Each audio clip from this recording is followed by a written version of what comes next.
मित्रों नमस्कार।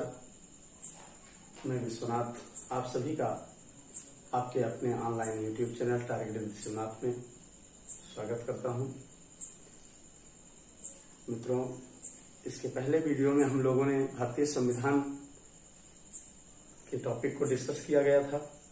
उसी की क्लास को आज हम लोग आगे बढ़ाने का प्रयास करेंगे, जिसमें इसके पूर्व की क्लास में हम लोगों ने व्यवस्थापिका अर्थात सरकार के 3 अंग व्यवस्थापिका, कार्यपालिका और न्यायपालिका पर चर्चा करते हुए उसके एक अभिन्न अंग व्यवस्थापिका पर डिस्कस किया गया था, जिसके अंतर्गत हम लोगों ने संसद के दोनों सदन लोकसभा और राज्यसभा पर विस्तृत चर्चा किया गया था।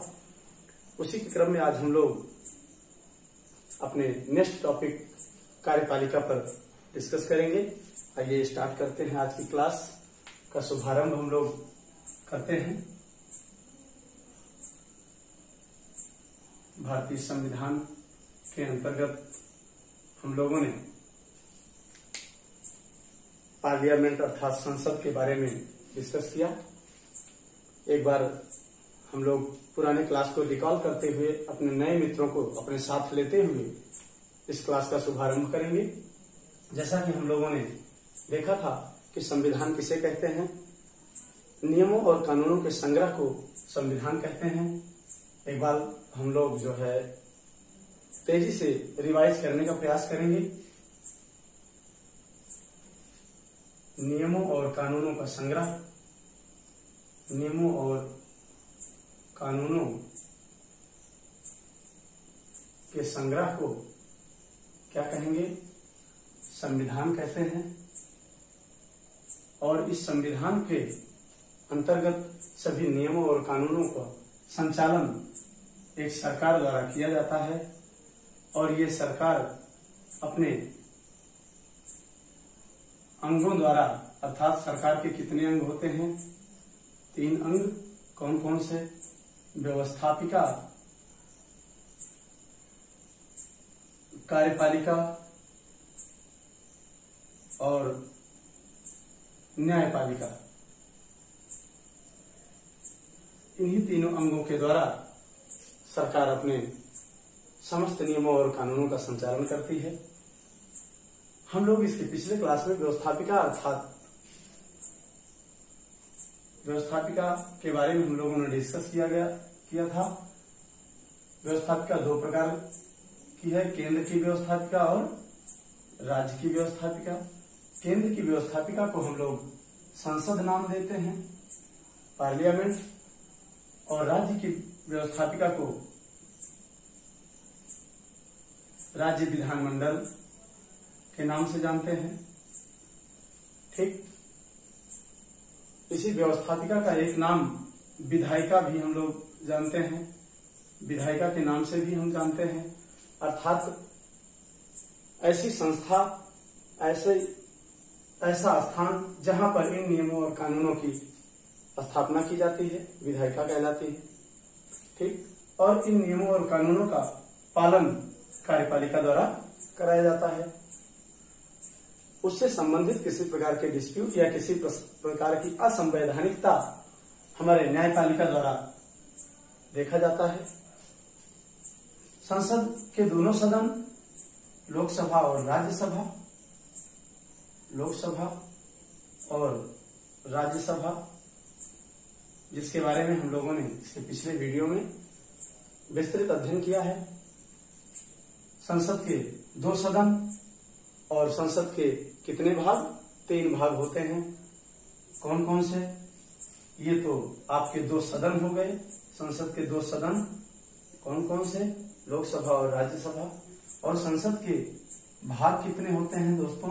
तो 3 भाग होते हैं, जिसमें राष्ट्रपति को शामिल कर लिया जाता है। राष्ट्रपति, लोकसभा और राज्यसभा, ये तीनों संसद के भाग कहलाते हैं। तो यहां तक हम लोगों ने इसके पिछले वीडियो में डिस्कस किया जा चुका है। अब हम चलते हैं कार्यपालिका पर। आज का जो मुख्य टॉपिक है हम लोगों का, वो आपके कार्यपालिका पर चर्चा किया जाएगा। इसके पिछले वीडियो में हम लोगों ने इतना केंद्र की व्यवस्थापिका अर्थात पार्लियामेंट पे डिस्कस किया गया था। अपने पुराने मित्रों को जोड़ने के लिए हम लोगों ने कुछ बेसिक चीजों पे चर्चा किया गया। आइए आज स्टार्ट करते हैं कार्यपालिका।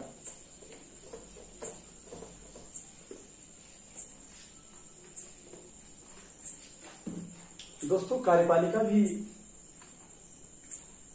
दो प्रकार की होती है, केंद्र की कार्यपालिका और राज्य की कार्यपालिका। केंद्र की कार्यपालिका और राज्य की कार्यपालिका। केंद्र की कार्यपालिका के अंतर्गत हम लोग किसको पढ़ेंगे? राष्ट्रपति, उपराष्ट्रपति और मंत्रिपरिषद। मंत्रिपरिषद को पढ़ेंगे। इसके अंतर्गत जो मंत्रिपरिषद के हेड होंगे हमारे प्रधानमंत्री, इनके बारे में हम लोग डिस्कस करेंगे। ये हमारे केंद्र की कार्यपालिका के अंतर्गत। राज्य की कार्यपालिका में लोग राज्यपाल के बारे में डिस्कस करेंगे। राज्यपाल, राज्य मंत्रिपरिषद, राज्य मंत्रिपरिषद और मुख्यमंत्री। मुख्यमंत्री के बारे में डिस्कस किया जाएगा। दोस्तों, ये हम लोग सरकार के तीनों अंग को डिस्कस करते हुए चल रहे हैं, जिसमें हम लोग व्यवस्थापिका के बारे में, केंद्र की व्यवस्थापिका संसद पढ़ा। उसके बाद केंद्र की कार्यपालिका को डिस्कस करते हुए हम कार्यपालिका को दो भागों में, केंद्र की कार्यपालिका और राज्य की कार्यपालिका, जिसके अंतर्गत केंद्र की कार्यपालिका के अंतर्गत हम लोग राष्ट्रपति, उपराष्ट्रपति, मंत्रिपरिषद और प्रधानमंत्री पर चर्चा करेंगे। राज्य की कार्यपालिका के अंतर्गत राज्यपाल, राज्य मंत्रिपरिषद और मुख्यमंत्री पर चर्चा करेंगे। इसके बाद हम लोग इसी से रिलेटेड एक छोटा सा टॉपिक है जिसको हम लोग डिस्कस करेंगे कि हमारे भारतीय संविधान में किस प्रकार की शासन प्रणाली प्रचलित है, उसको थोड़ा सा डिस्कस करेंगे जो इसी से रिलेटेड है। तो हमारे भारतीय संविधान में दोस्तों दो प्रकार की शासन प्रणाली प्रचलित है। आइए देखते हैं भारतीय शासन प्रणाली।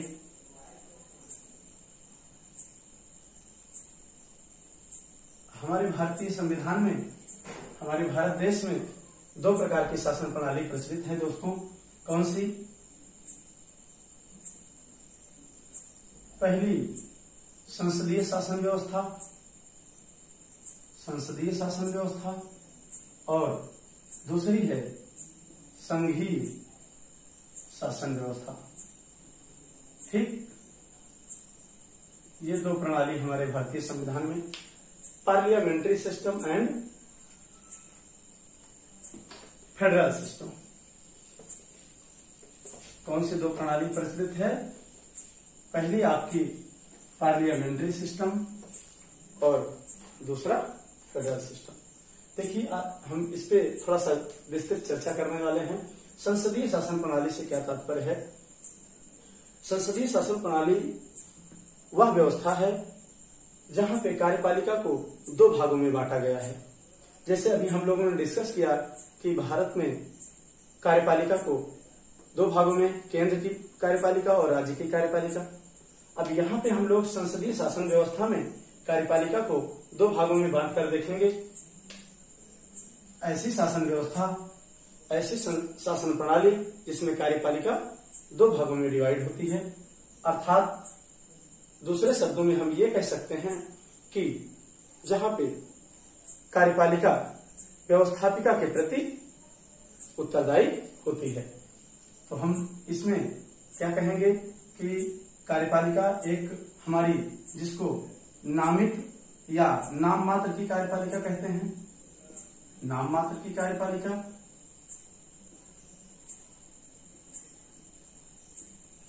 ठीक, और दूसरी है वास्तविक कार्यपालिका। वास्तविक कार्यपालिका।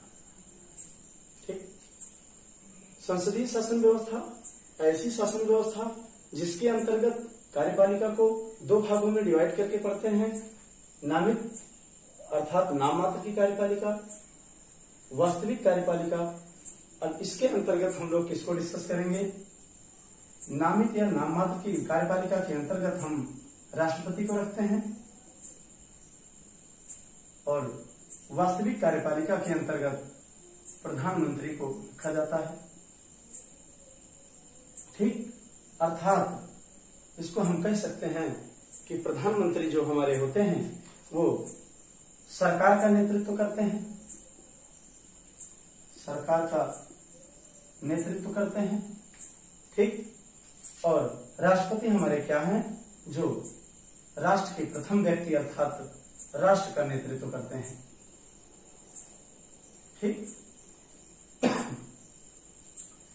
अर्थात कि सरकार जो हमारे नाम मात्र की कार्यपालिका है, राष्ट्रपति अपने सभी कार्यों का निर्वहन प्रधानमंत्री के नेतृत्व वाली मंत्रिपरिषद के सलाह से करेंगे।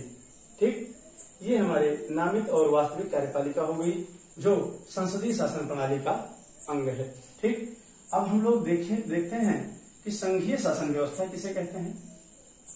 दूसरी शासन व्यवस्था जो हमारे भारतीय संविधान में प्रचलित है वो आपका फेडरल सिस्टम अर्थात संघीय शासन प्रणाली। संघीय शासन प्रणाली से तात्पर्य यह है कि जहां पर ऐसी शासन व्यवस्था जहां पर शक्तियां लिखित रूप से केंद्र और राज्यों में 3 अनुसूचियों में डिवाइड की गई हैं। ठीक, 3 सूची में संघीय शासन व्यवस्था ऐसी व्यवस्था है जहां पर शक्तियां लिखित रूप से केंद्र और राज्य में डिवाइड की गई हैं। उसी चीज को हम लोग यहाँ पे डिस्कस करेंगे। शक्तियों का विभाजन केंद्र और राज्यों में डिवाइड किया गया है। ठीक, क्या है? शक्तियों का जो विभाजन है, शक्तियों अर्थात और कार्यों का विभाजन संघीय शासन व्यवस्था में शक्तियों और कार्यों का जो विभाजन है वो हमारे केंद्र और राज्यों में वितरित किया गया है और ये इसका वितरण 3 सूची के माध्यम से किया गया है। वो कौन कौन सी सूची है आपकी?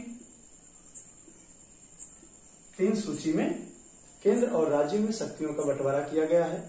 किस व्यवस्था के अंतर्गत? संघीय शासन प्रणाली के अंतर्गत। और ये तीनों सूची क्या हैं?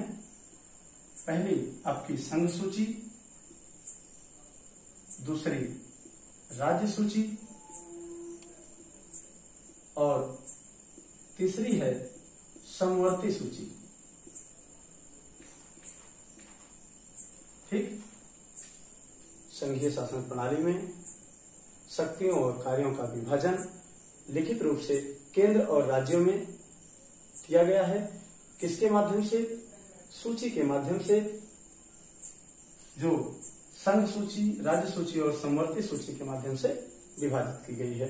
अब देखते हैं संघ सूची से क्या तात्पर्य है। संघ सूची का मतलब है कि इस सूची में दिए गए विषय, इन सूची के माध्यम से जो कानून और नियम बनाए जाएंगे वो किसके द्वारा बनाए जाएंगे? केंद्र के द्वारा। ठीक, केंद्र के द्वारा। किसके द्वारा? संघ सूची पर जो विषय दिए गए हैं, अर्थात किस प्रकार के विषय दिए गए हैं? हमारे जो राष्ट्रीय महत्व के विषय, ठीक, राष्ट्रीय महत्व के विषय जैसे रेल, डाक और रक्षा आदि ऐसे सब्जेक्ट जो राष्ट्रीय महत्व के हैं उनको हम संघ सूची के अंतर्गत रखते हैं और इस पर कानून बनाने का जो अधिकार है वो केंद्र को है। केंद्र से तात्पर्य बोले तो संसद से है। ठीक, क्या मतलब? संघ सूची। संघ सूची से तात्पर्य यह है कि संघ सूची के अंतर्गत राष्ट्रीय महत्व के विषय रखे गए हैं जिस पर कानून बनाने का अधिकार केंद्र को अर्थात संसद को है। राज्य सूची में किस प्रकार के विषय रखे गए हैं? स्थानीय महत्व के विषय रखे गए हैं। स्थानीय महत्व के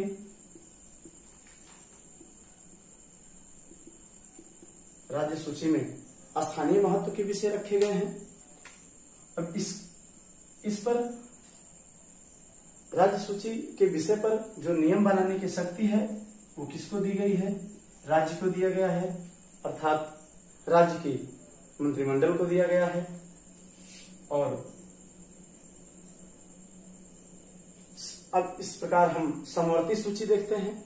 समवर्ती सूची में ऐसे कुछ सब्जेक्ट रखे गए हैं जो दोनों सूची से संबंधित हैं, अर्थात कुछ ऐसे सब्जेक्ट हैं जिस पर केंद्र और राज्य द्वारा कानून बनाया जाता है। उस सब्जेक्ट को हम समवर्ती सूची में रखते हैं, जिन पर केंद्र और राज्यों द्वारा कानून बनाए जाते हैं,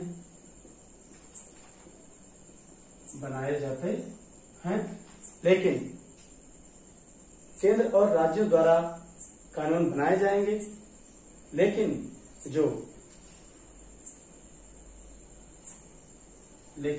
केंद्र का नियम सर्वमान्य होगा। ठीक, सर्वमान्य होगा।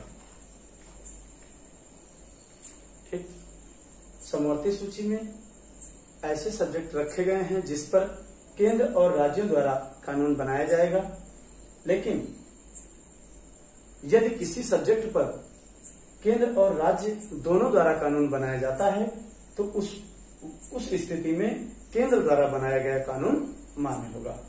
ठीक, तो ये हमारे संघीय शासन व्यवस्था की प्रणाली थी, जहां पे शक्तियों और कार्यों का विभाजन केंद्र और राज्यों में 3 सूची के माध्यम से वितरित किया गया है। संघ सूची में दोस्तों वर्तमान में कितने सब्जेक्ट हैं? संघ सूची में इसमें आपके वर्तमान में 97 सब्जेक्ट हैं, जो कि पहले 100 सब्जेक्ट थे। पहले 100 सब्जेक्ट रखा गया था संघ सूची के अंतर्गत, लेकिन इस समय वर्तमान में आपके 97 सब्जेक्ट हैं, जबकि राज्य सूची में पहले 61 सब्जेक्ट थे और अब इसको बढ़ाकर 66 कर दिया गया है।